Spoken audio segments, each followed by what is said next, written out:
moment together.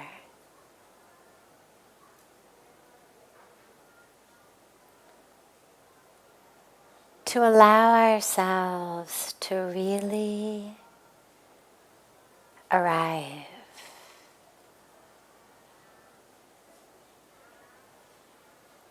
To allow ourselves to deeply connect. We tend to be so frazzled and fragmented. Take just a moment and allow your awareness to pull from the outside world the sights, the sounds, the sensations, to pull into the inner world.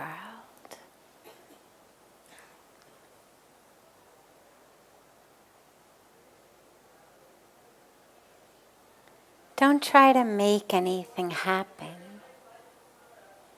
Just simply allow yourself to be aware.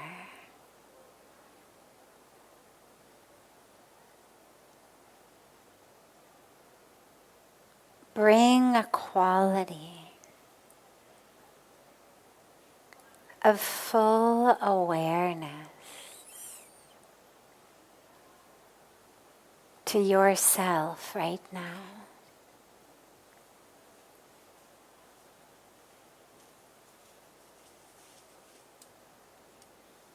Be aware. Aware of how your physical body feels. Sitting on the ground or sitting in a chair. Don't judge it. Don't tell yourself a story about it. Just become aware.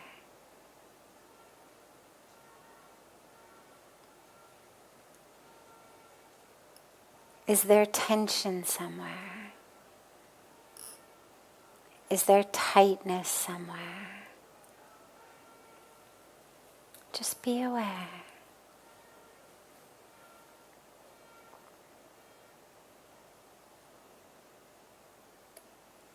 And draw that awareness from the physical body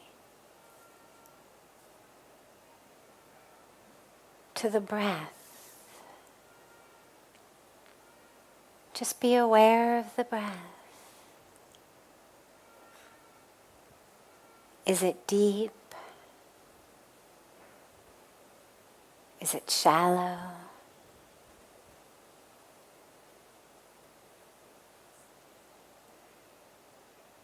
Just be aware, no judgment. Just allowing that awareness to extend and expand like an ever-growing blanket that's just covering every aspect of you. The physical body, the breath. And allow that blanket of awareness now to start covering the mind as well. Just be aware of the mind.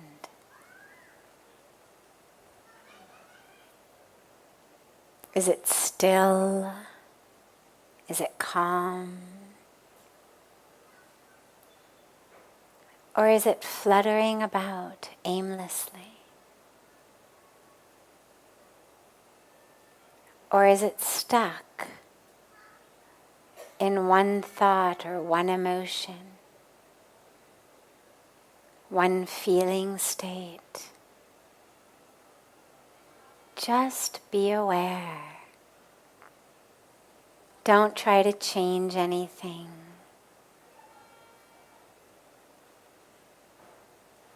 Just allow your awareness, that quality of awareness, to get deeper and fuller with every breath.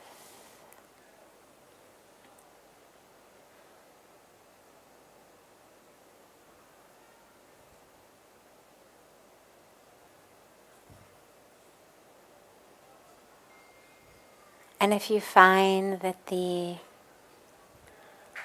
awareness gets lost as you jump onto a thought or a sensation, don't worry. Just bring the awareness back. If you notice you've lost it, just bring it back.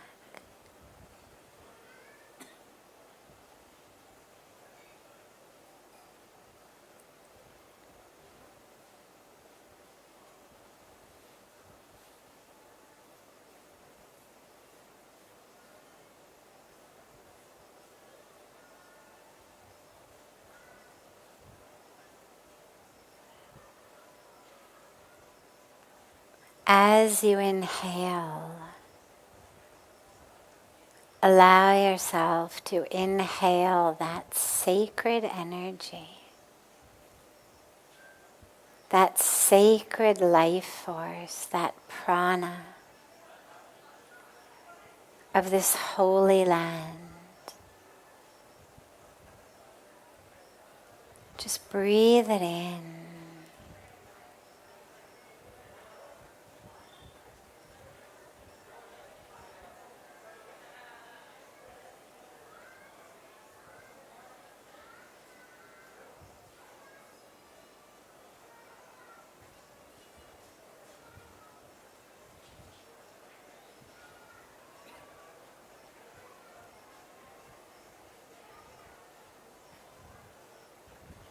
Allow it to flow through your being,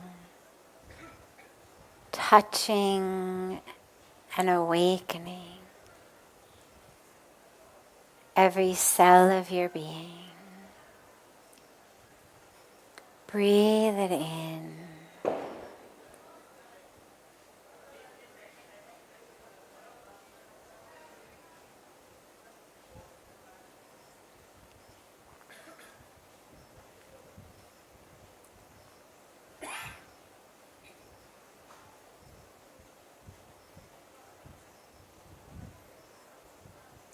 Slowly and gently,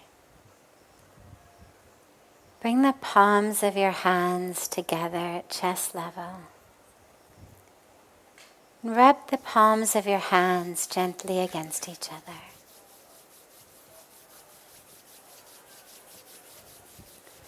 Slowly place the palms of your hands over your closed eyes.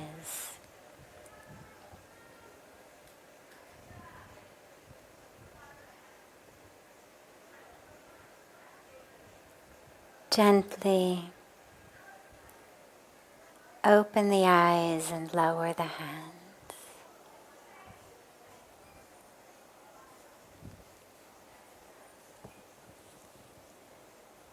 Welcome to Satsang.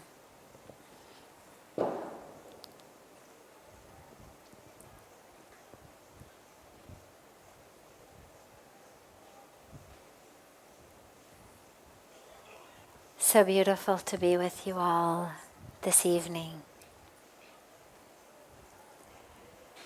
We'll start as usual with a question that's come in advance, and then we'll open it up to any questions that anyone here might have.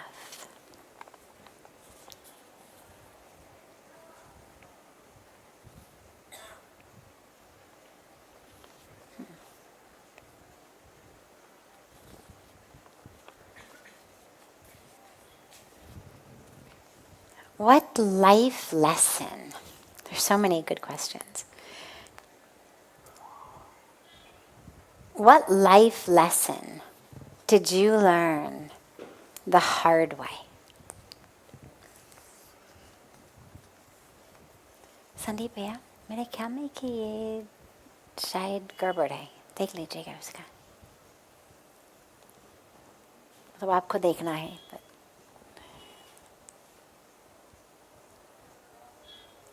Life lesson that I learned the hard way. Well, when you say the hard way, that implies that it was full of suffering to learn it.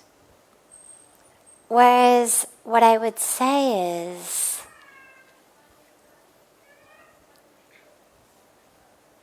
the life lessons that I've learned, so many of them were hard before I learned it. Once you learn it, it no longer is hard. So for example, I grew up in America, in Los Angeles, and in Hollywood. As the title of my memoir says, Hollywood to the Himalayas. It's quite literal. I actually grew up there. And it's a world in which we are taught that happiness in life comes from what you get. The grade you get on an exam, what ranking you are in your class, which university you get into, how much money you're making, what parties you get invited to, what resort you get to vacation at, what type of car you have, that it's all about what you can get. मेरे ख्याल में इसको बंद कर दीजिएगा, फिर कल इसको sort out कर लेना ना. Thanks. Sorry, the fan that they have on me, which was quite lovely, keeps creating this noise in the microphone that's echoing in my ears. So it was a world of constantly wanting to grab more. Whatever you had was never enough. Always wanting more. Newer and newer clothes, newer this, more that, more popularity, more acclaim, better grades, even a better university, more friends, more parties, more money, whatever it was. Just more, more, more. That somehow our happiness was going to be based on what we could get. What I learned when I came to India, though, was actually it's the exact opposite. It's not about what you get. It's actually about what you give. The joy, the peace, the deep happiness, the deep meaning in life that we were looking for in brand new clothes or brand new shoes or a new car. We didn't have mobile phones at the time, but if we had, it would have been all about mobile phones or followers on social media or something. I feel very grateful that I managed to make it through adolescence before we had mobile phones and social media. But we were always grabbing and grasping at other things. And you never actually found that joy, found that happiness, found that peace.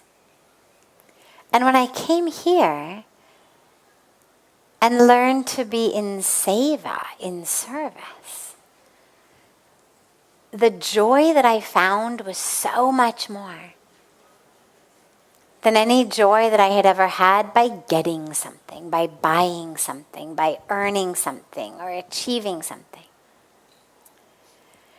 And so it was a very important life lesson. Was it the hard way? Well, yeah, because I spent 25 years not knowing it. So I spent 25 years, or since I was old enough to actually be seeking and searching, looking for happiness outside, thinking that it really was just about having the right people like me, getting into the right university or programs, or having the right possessions, having the right popularity. And of course, it never brought any of that happiness, never brought any of that peace. So that was hard. But of course, we kept thinking, well, it's just about having more and more and more. And it wasn't until I came to India that I actually realized it's not about what you grab, what you bring towards you. It's actually about what you give.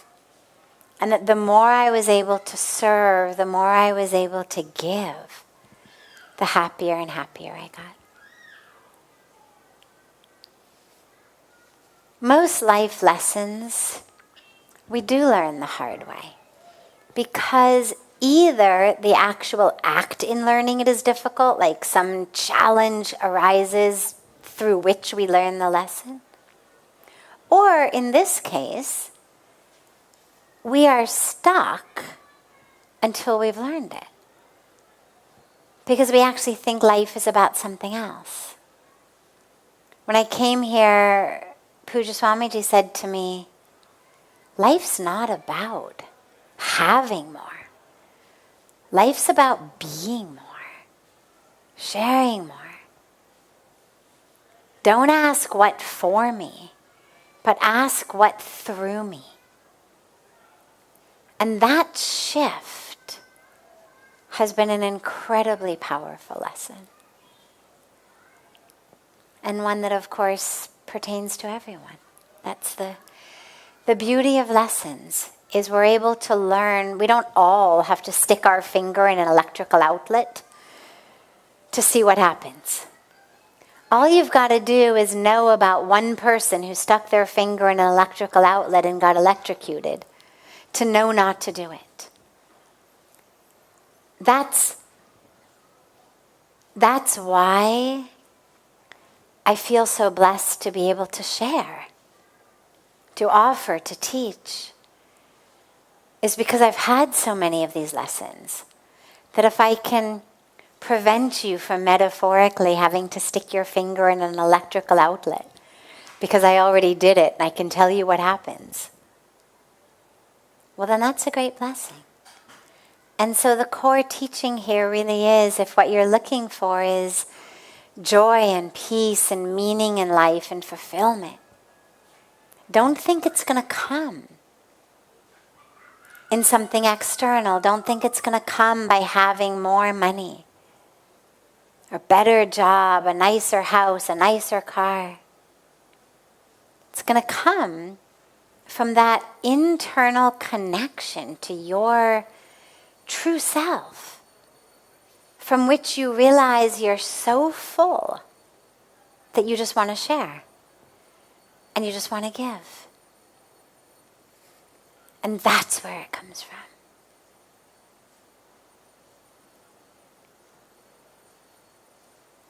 Questions? Yes, in the back. He's going to just bring you a microphone so we can hear you. Pranam, my name is Asim Trivedi. Thank you for sharing such a delightful insight. That would help us a lot. My question was regarding, based on what I have read, that in the Western philosophy, especially Platonic philosophy, the most focus is on the virtues of life, but in the Eastern philosophy, we focus on the vices of life. So, in your perspective, which is right? And if one is right, then why? What is the reason behind it? And if you could also list out the vices which we should be careful about. That's really interesting. I've never heard that. And I'm not sure that I agree with it. But I think that if we say, okay, Cello, for the sake of conversation, let's say it's true.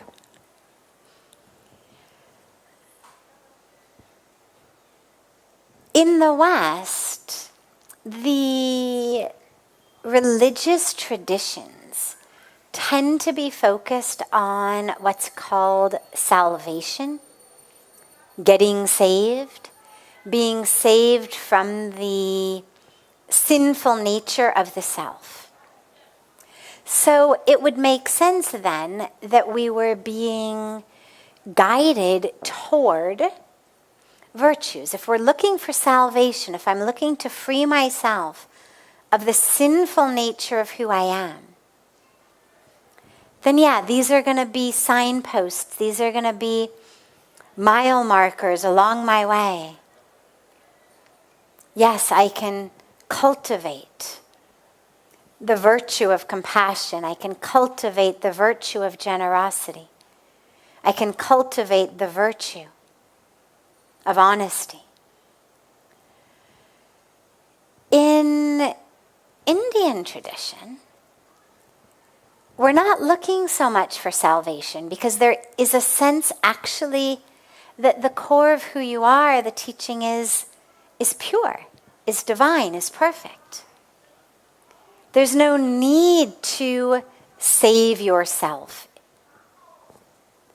You're not unsaved.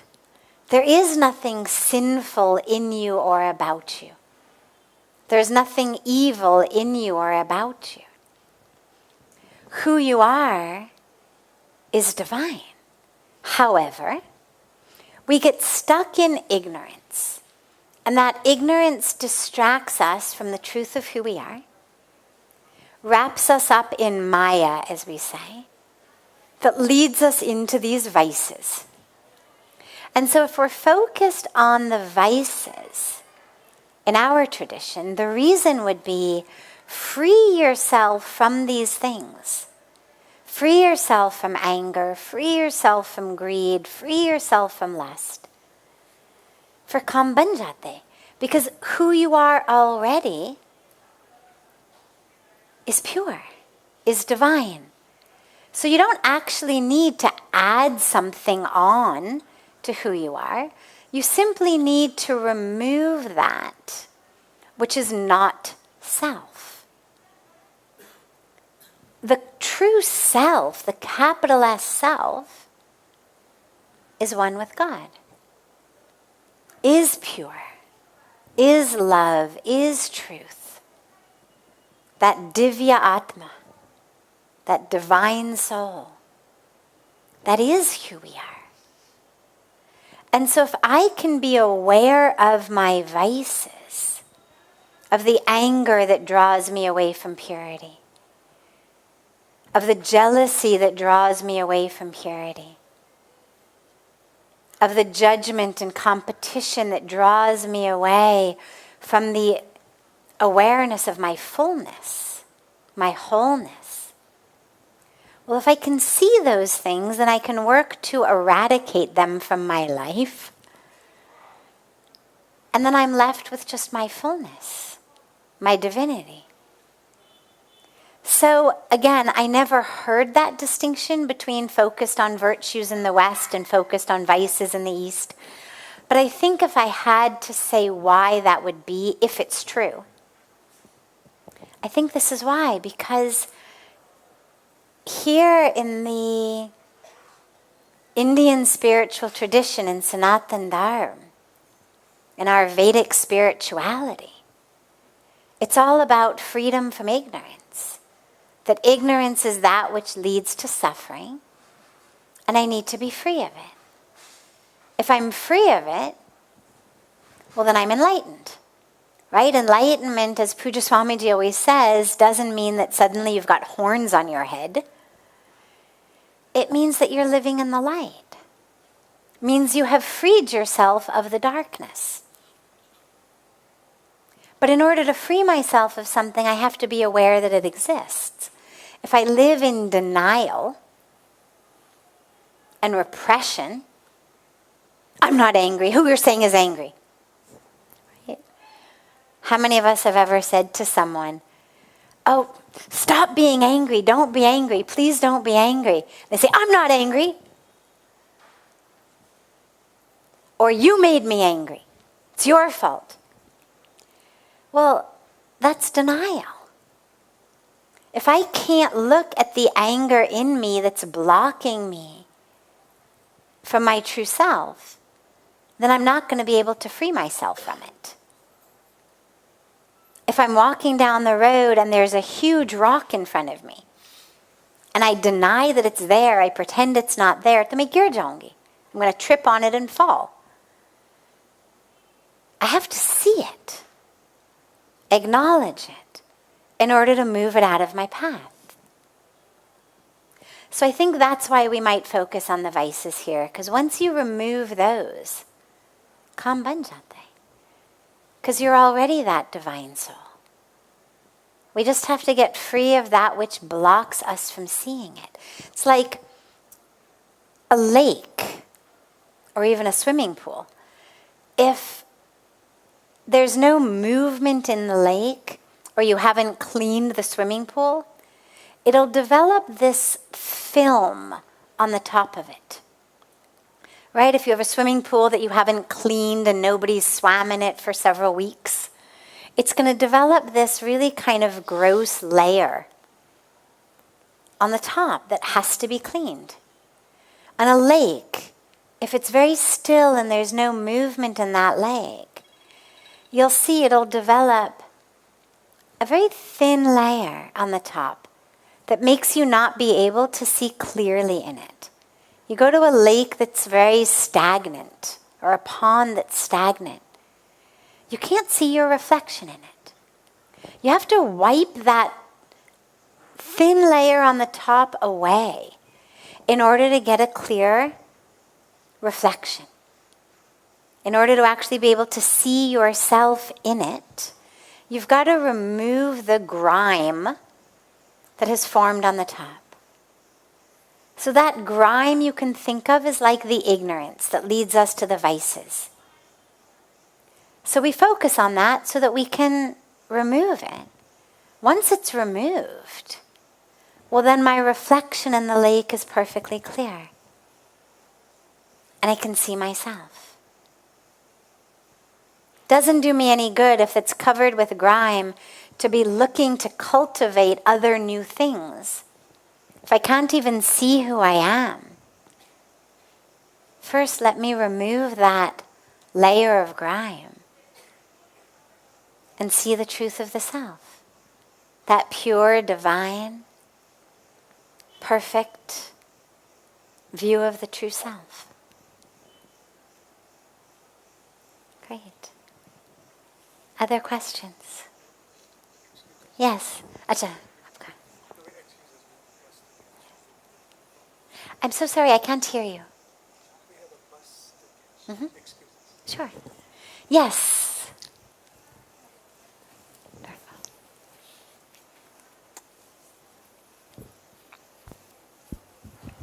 Hello, my name is Akash and I'm here in Rishikesh from last 3 years living here. So last year I started one community organization which is named Slow Flow. And it's Slow Flow. Okay, beautiful. And it's about living a slow life and promoting sustainable life. And it's about how to promote slowness. So we are promoting slow fashion, slow travel, slow food against the fast food. Great. Yeah, and also slow economy and slow parenting, which is most important thing for everyone. Yes. Yeah, so how you raise your children, this is about slow parenting. So what message you want to give to the world to slow down? Yeah, so it's a cultural revolution against the notion that faster is always better. But I believe greater happiness always comes when you walk slow.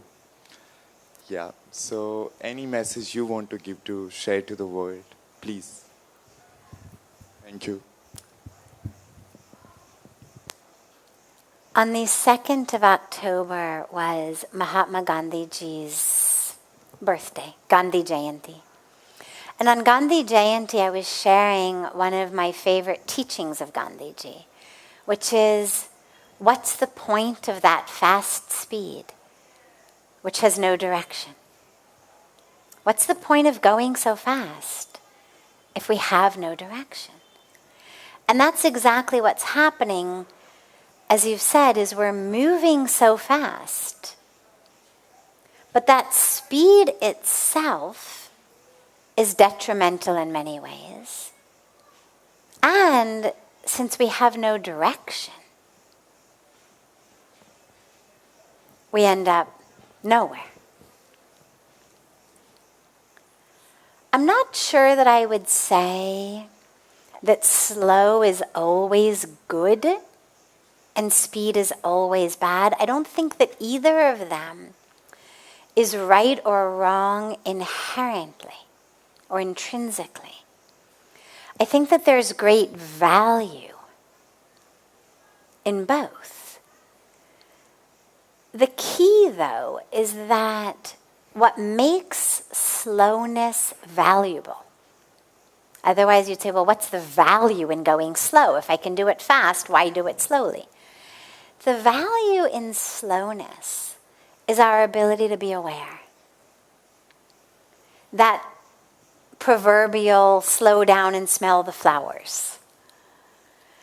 When we are moving fast, we tend to lose our anchoring in awareness. So we become mindless. We become unconscious. We end up inevitably saying and doing things that we later regret.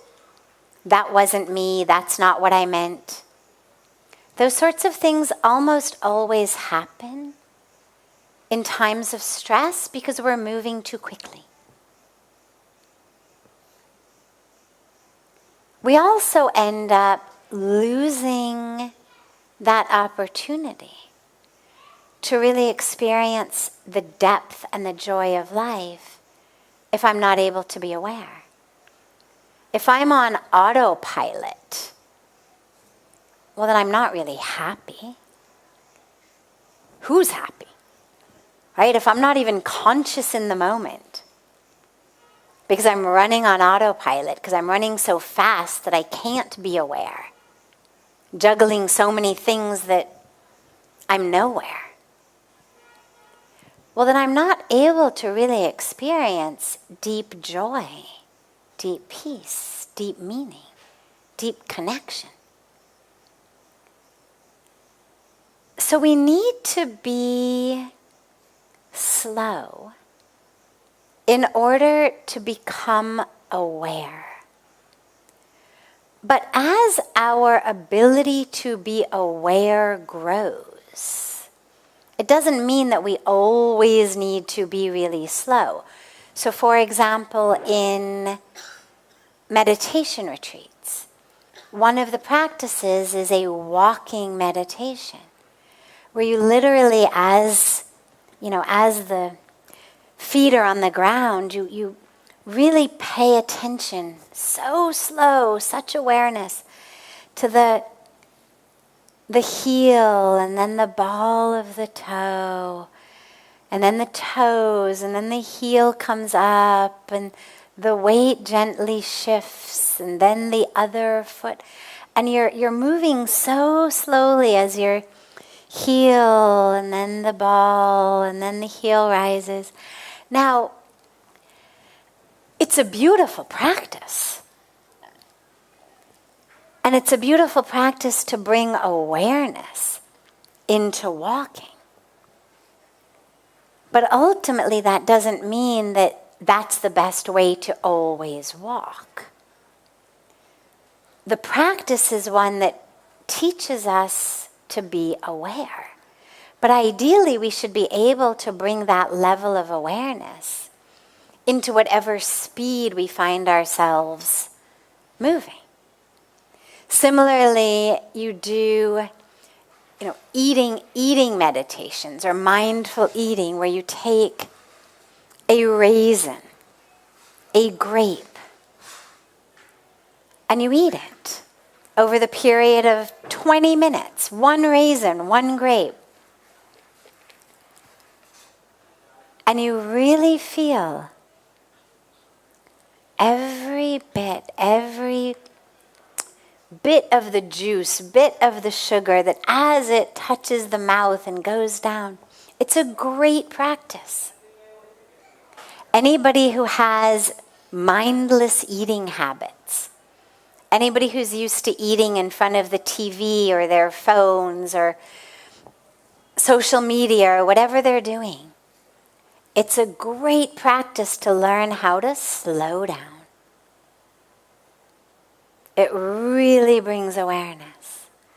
But ultimately, I should be able to eat a full meal in half an hour, not just one raisin in half an hour, and still be aware. We shouldn't have to choose in our lives between awareness, joy, peace, and speed. So I think that slowness has incredible virtues and value. I think a lot of us are busy with no reason. We've gotten used to this just being busy, moving really fast because we're really busy even though we don't actually have anywhere to go.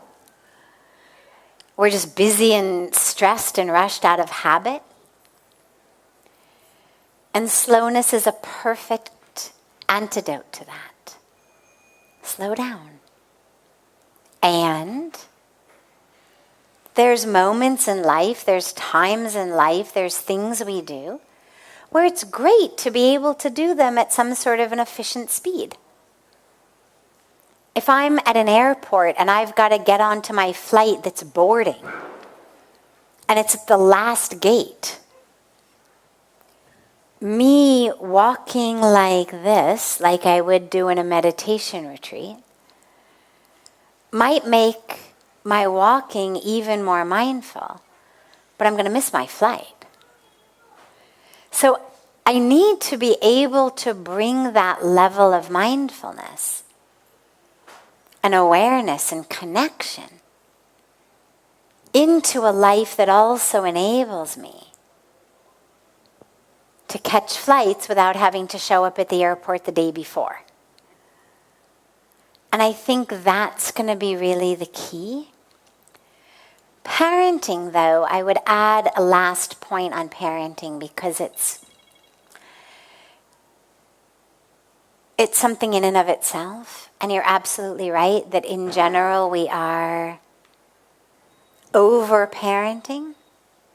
And what do I mean by that? There's actually a lot of research around this, around children's ability to focus, to concentrate, to be happy. It used to be kids would go out and they would play. I mean, this is true even from when I was young. And it was certainly true from when my parents were young. But even when I was young, you'd go out, you'd play with your friends in the neighborhood. There were no mobile phones. There were no, things that could be stuck on you so your parents could, monitor where you were. You'd play in the neighborhood, you'd play in the street, you'd end up at somebody's house for lunch, you'd end up at somebody else's house for lemonade, you'd bike ride here, and you just had to be home for dinner. They didn't know where you were. Nobody was micromanaging. You were inventing your own games, inventing your own rules, role-playing, all sorts of things. This was pre-video games. It wasn't the Middle Ages. We had TV and stuff, but we didn't have video games yet. I remember when those came out. And so it was this opportunity for play that didn't have this external imposition.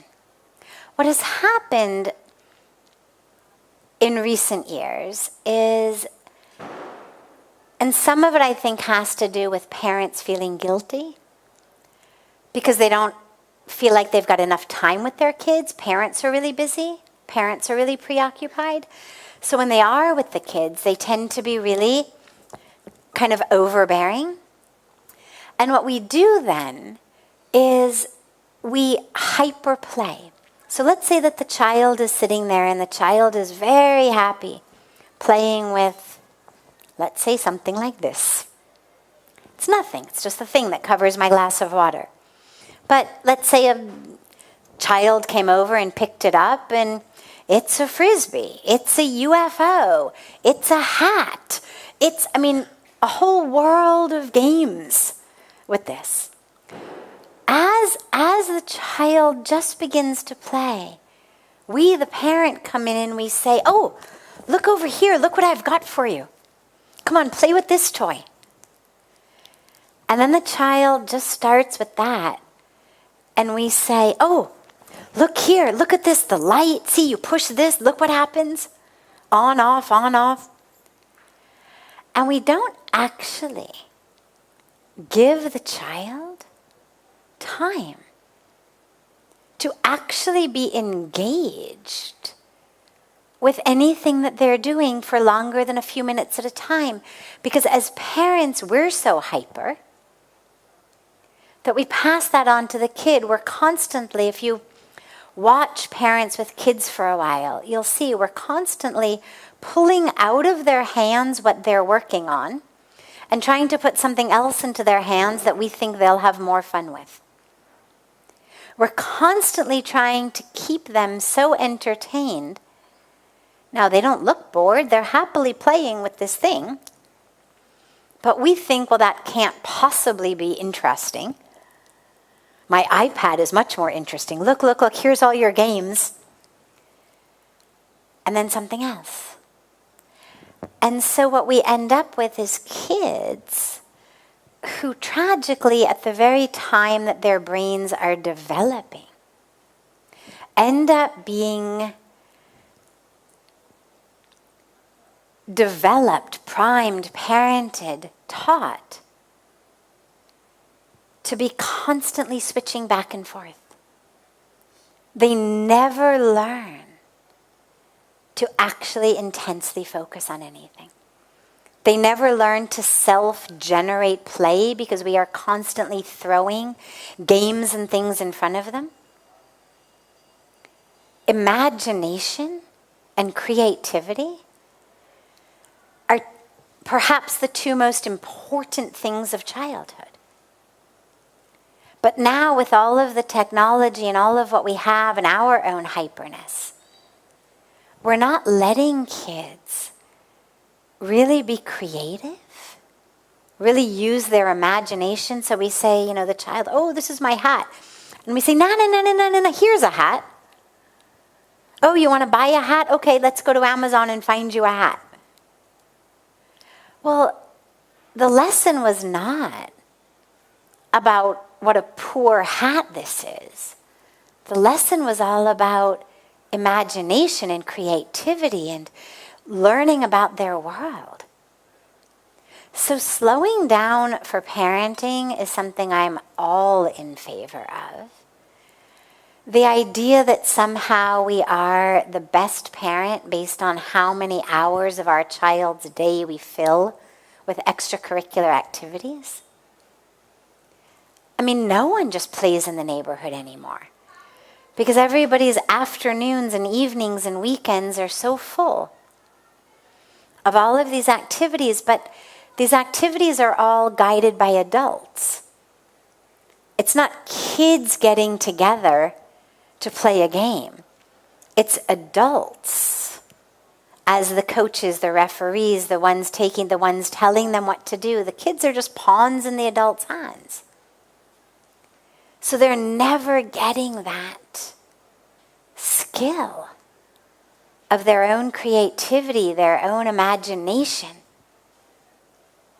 learning to interact with the world in their own way, learning to interact with other kids in their own way. So I agree that it's very important to slow down in our parenting.